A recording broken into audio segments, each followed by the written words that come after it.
We also learned about other threats to Guatemala's environment, including the major threat posed by the recent activity of multinational mining corporations who have been contaminating groundwater by using large quantities of arsenic to leach gold from mines.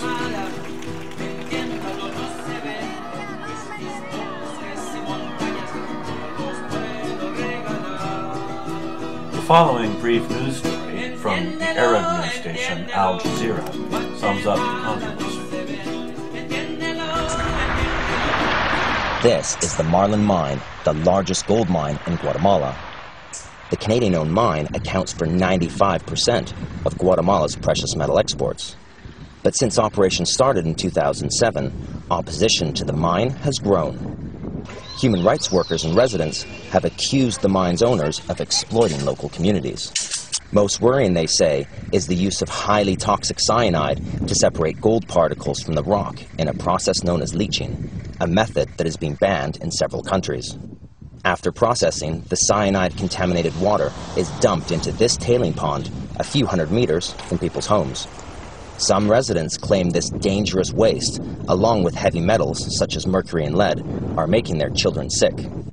Adelia Macarillo was teaching in a community school in 2007 when she noticed skin lesions on some of the local children, something she'd never seen before. She says that when she showed photographs she'd taken to parents who worked at the mine, they said that speaking out against their employer would cost them their jobs, and told her to keep quiet or leave the school. I'm not very close now with the people who work at the mine. They look at me differently. If you claim your rights, they think you're against development, but I don't see the development. Juana Bamaca's 5-year-old daughter is one of the children Adelia photographed. The lesions have left deep scars on her back. Another child of hers, then only an infant, died 2 years ago.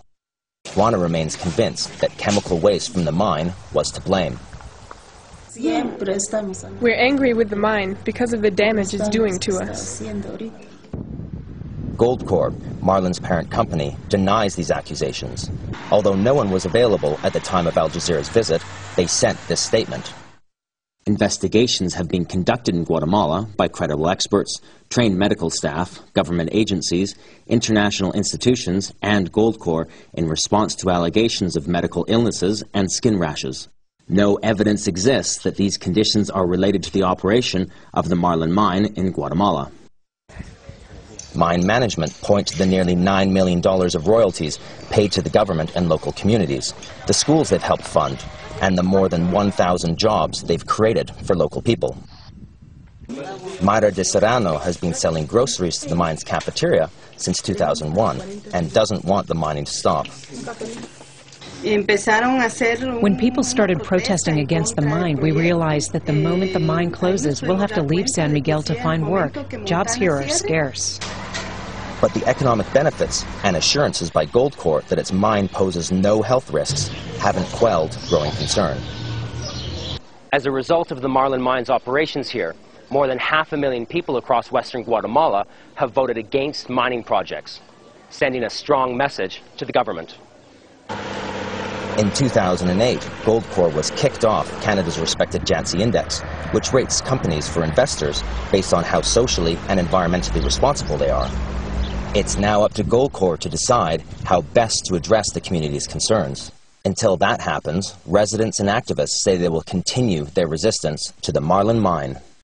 As part of our environmental education in La Labor, we saw a documentary about the mining issue in Guatemala and talked about it with Antonio Reyes Romero, Director of Environmental Health for the Sangre de Cristo Healthcare Project. Porque es evidente, o sea, todo este problema y toda esta situación que vivimos en el país, en todo Guatemala, ¿verdad? Es porque las autoridades están a favor de estos intereses nacionales de unas poquitas personas e intereses internacionales de compañías transnacionales, ¿verdad? Okay, so all of this is evident because the problem is that the authorities here in Guatemala are in favor of these foreign interests and these international corporations that would benefit a few rather than the majority. Por ejemplo, en la primera explotación que quieren hacer aquí en Santurce de Ampú, pero que va a ser más afectado directamente el otro municipio, las autoridades municipales y el juzgado de paz, de una forma como de intimidar a los líderes de las comunidades, los citaron al juzgado la semana antepasada, hace 15 días. Okay, so for example, in one of the first places where the mining exploration is to be carried out in the area of San Pedro and Cuco, where it's going to affect that other community that is closer to it, the city officials in that area, through the Justice of the Peace, have mounted, like, they've taken away the activists. They put a demand against the community because the community was not in favor of the mine. So they put a demand against them, so they had to go to court now.